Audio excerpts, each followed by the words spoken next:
And now I'm back from outer space to review another book for you.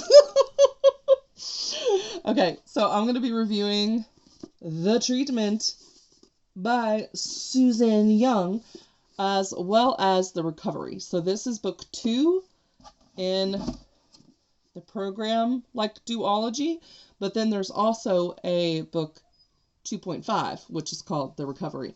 And then the book extends to like another 4 books or something like that. However, this is like its own little duology thing where it's completed. You get a little bit more with the 2.5. And then when you get to the number 3, completely different characters, different storyline, but same world. So that's kind of how this series works. But if you wanted to just stop with book 1 and 2, I would still say read 2.5 because it just gives you insight to one of the other characters and kind of gives them more closure. But it, yeah. So anyway, this is a book 2. So it will spoil book 1. And, but it's not going to necessarily spoil, well, you know what? It's a book 2. I'm going to go ahead and spoil it. Why not? Or at least some of it. So, James and the girl, Sloane, they are running. They're running from the people. They're running from the people. They're running from the program, like the people that are doing the program, because they have started to spend more time with each other, and the program did not like that because then they might wind up getting their memories back, and if they get their memories back and then they die by suicide or something because they can't handle their memories, then it could, ruin the program. So they want to get rid of any sort of anomalies, and it seems like, they might be one, because how are they drawn to each other so much when they don't even remember that they were in love with each other before they went into the program? So that's kind of what the start of this book is them on the run. They're going to go find the rebels, and they get there, but she doesn't know that Rem had drugged her in book 1 so that she would forget that he was basically a handler in disguise, embedded in the program to extract memories that the therapist might not get out from the person, so that then the therapist could get that information from them so that they could wipe the memories. She doesn't remember that. So she still trusts Rem, and she's going where he wanted her to go. Eventually, they wind up seeing one of the doctors who was actually the one that had come up with the program to begin with. He regrets this now that he thinks that the program itself has actually started to cause more of the suicide epidemic rather than resolving it. There is another scientist who came up with the treatment, which is the orange pill that Sloane was given at the end of this book. She's only given it to a couple of people, and it is the last pill that she has. The pill, here's where we're getting into some spoilers. I'm talking about The Recovery and this book at the same time because some of the information you get later. So with the recovery part, the thing that you learn is that the pill was Roger's. And so that's why he is hunting Sloane the whole time in this book, is because he wants his orange pill, because it's the last chance he's going to get to recover his memories. It was supposed to be his pill. And so the scientist that they meet is trying to convince Sloane that the treatment, like, he needs to be able to reverse engineer it, because they are going to expand the program, and instead of just having high-risk teens who seem suicidal be put into the program, they're going to have everyone under the age of 18 put through the program. He doesn't want that to happen, and the orange pill can save some of them by making them immune to the therapy with the drugs that they're given. It'll make it where it doesn't actually work on them, so their memories cannot be stripped from them. It can also recover your past memories. When Roger finally catches up to Sloane and the other rebels, he's wanting his pill. He almost kills the doctor. Then the doctor winds up getting lobotomized. Sloane gets captured. She's taken to the facility. They're trying to get the information out of her of where the pill is, because they know that she had the pill at one point because it was given to her. And so after they get the information, they will lobotomize her because she's a threat. She knows too much about the program and the downfalls of it. Roger, in the very end, goes to prison for all of the sexual misconduct that was taking place, because he was basically trading sex for memories. So he would give people a pill that would allow them to hold on to like a singular memory, and then in exchange for sexual favors. So luckily, he gets some punishment. It would have been nice if he had died, but at least he gets prison. When Roger caught up to them, Sloane no longer had it on her. She had given it to James to hold on to. Both of them had decided they were not going to take it. However, if he doesn't take it and he's captured, they'll be able to steal all of his memories. And so, of course, she doesn't want that to happen to him. So she nods for him to take it. Because the other thing is that if a person got the pill and they did reverse engineer it, and they were not wanting to use it as a way to be preventative, they would find out the individual ingredients and then ban them so that no scientist could ever figure out the cure again. So that's why he takes it, because that's too much of a threat. So he takes it. He's going to get all of his memories back. Sloane and him get separated. As his memories are coming back in the recovery, which is 2.5 in the recovery, we get references to his process of recovering his memories. And so you find out that the guy that was like a pseudo handler in disguise, he helps James so that he doesn't try to die again as he's recovering all of these memories, because some of them are very traumatic. And so he helps him get through that. Eventually, in the treatment, Sloane is rescued by James and a reporter that she saw at one of the suicide parties, which were a thing, but it's not actually people meeting up to do that. It is a party like a rebellious type party, where people wear black and stuff like that, like the little small signals that were making people get sent to the program, because people assumed that they were depressed because they were wearing all black and stuff, which is really ridiculous to be like, yeah, the color of your clothing indicates your mental health. No. That's so weird. But anyway, so him and the other guy, y'all, my brain, I just literally just finished this. Anyway, so they are able to get her out.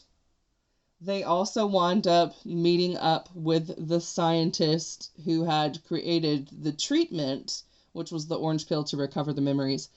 And the journalist interviews her, gets it all over the news, and now the families are not wanting to send their children in So they're not going to report them anymore to the program. And then the program actually gets like government shutdown type thing. It gets canceled. Canceled. And so now there's all these teens that have already been through the program that still don't have their memories. For some of them, it has really helped them. They've been able to move on with their lives. They're getting college degrees and stuff like that. For others, it's kind of like still trying to find their place. And there's also instances of people coming into times of stress or like just a lot of excitement, just high emotions that trigger some of their memories to refocus. And some of those people cannot handle it. So they end it. The woman who had created the treatment, who had decided to never do it again, to never give it to anyone again, the reason why was because of like the 4 people that had taken the pill, only one of them had made it out. Because the other ones, when they got their memories back, they couldn't cope with it. And so they ended it. So she was like, this is too high of a risk. I don't want to do this. Getting an onset of memories like that, like all of your trauma at once, is way too much for someone to process. And so she's like, I'm not ever going to create this thing again. When the program people are onto her and she knows that they're onto her, she decides to end it too, because she knows that they'll wind up lobotomizing her and like trying to pull the secrets from her and stuff like that, and it's too high of a risk. So she ends it. She takes herself off the table. They're not going to get to her. When she was doing the interview story, she was basically saying that the epidemic that had started could have just been like some cluster event, some like global event where it just so happened that a lot of people had decided to die by suicide in that short time frame. But then the surge of it year after year was actually the result of the program and people not wanting to go in the program. So the program itself was causing the epidemic. When they ended the program, it proved her theory correct because the numbers started to go down and there was less people dying by suicide. So the treatment is over and, you know, we've got our main couple back together. Sloane and James are together. James has his memories. Sloane has gotten a few back, but she's never going to have all of them that James has. And there is no more treatment because the doctor that created it is no longer living and James took the last pill. However, there are files. There are files still. So the one guy, and I don't know why, like I started the video and I was saying his name and then it just like poofed out of my head. But the one guy who was, you know, pretending to, you know, be people's friends and get close to them to be able to get information, he wants to find some specific people that he had like really formed a connection with that was genuine outside of the program and his role, and give them their memories back. And the only way he can really try to do that and redeem himself and not feel, you know, guilty for the rest of his life for what he's done is to give them their files and have conversations with them about the things that they revealed. So he does that. Some of them are ticked off and very angry that he manipulated them. Some of them feel like he saved their life because, you know, they wouldn't have been able to deal with still having those memories. And hearing about your memories that you don't actually remember is not as traumatic as remembering them. So most of the people are thankful that he tells them what he did, but they're not all that mad. Sloane is still not okay with it. And she also doesn't care for the fact that because he had helped James whenever he was, you know, recovering and processing all of his returned memories, they had got a bond together and they're basically best friends now. She doesn't like that because she's like, man, I'm in love with you and you are friends with a traitor. like he stripped you from me. Do you not understand that? Like, I will never remember our life together because of him, because he told them, you know, all the stuff that they needed to know to erase you from my mind. But at the end of the story, James is like, you know what, man, she's going to eventually forgive you and it's going to be okay. The guy also realizes, yeah, James and Sloane are meant to be together. I'm not going to try to mess with the relationship because there was definitely like an unrequited love triangle thingy going on where it was very one-sided. And so he gives up on that, and you also get introduced to this other character named Dallas. And Dallas is his ex-girlfriend before he had went into the program. And the one bad thing that he had done was he was so depressed because he had lost both of his parents in a car accident. And then I think someone close to him had died by suicide or something, and it caused him to go on a big spiral. He was so depressed that he actually turned his girlfriend into the program. So Dallas, once we get to the recovery part, she's already forgiven him for this and wants him to be able to move on so that they can be together because she loves him despite not having all of her memories. Like, she's in love with him. So he tries to rectify things with her by giving her the file, but he's like, you can't love me. He keeps trying to push her away. And she's like, dude, you cannot make my decisions for me. And like, you have to get over it. Like, the program is the thing that was wrong. Yes, you were made to do really crappy things, but like, the situation itself was crappy. So you can't keep blaming yourself for everything. And that's kind of the same thing that he tells James, because James is like, man, like, I took this pill and now she's never going to love me the way that I love her because she doesn't have all of these memories.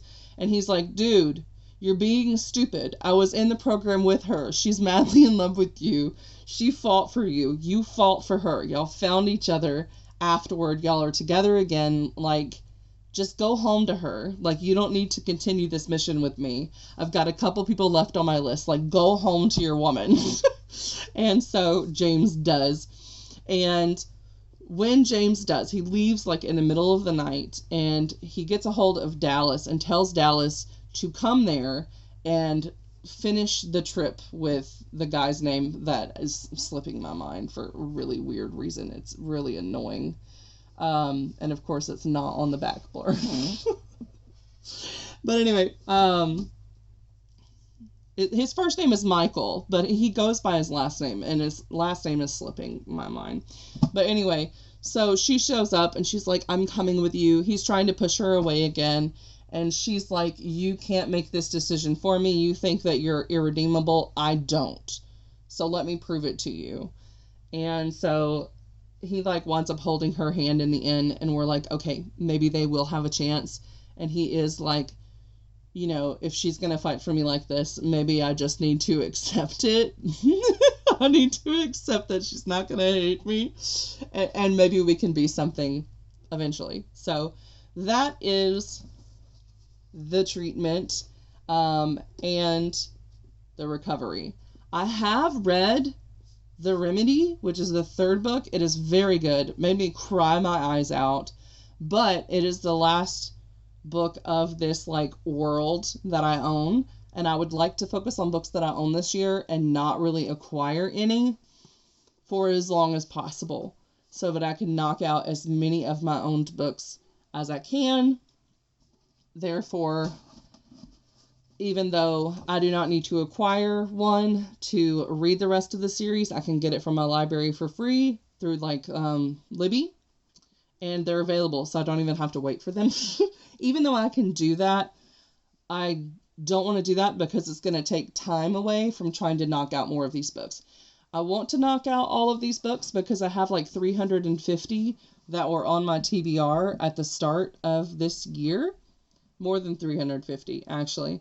And yeah, I can read like 200 books in a year. I read more than 200 books in 2023. So that means I could knock out more than half of my TBR and possibly all of it. Because if I can DNF books that I'm not interested in, because I have a feeling a lot of these YA books, I'm not going to get more than like 25, 50 pages before I'm not interested, I can ditch them. And if there's like YA series, and I say YA because that's mostly what's on my shelf.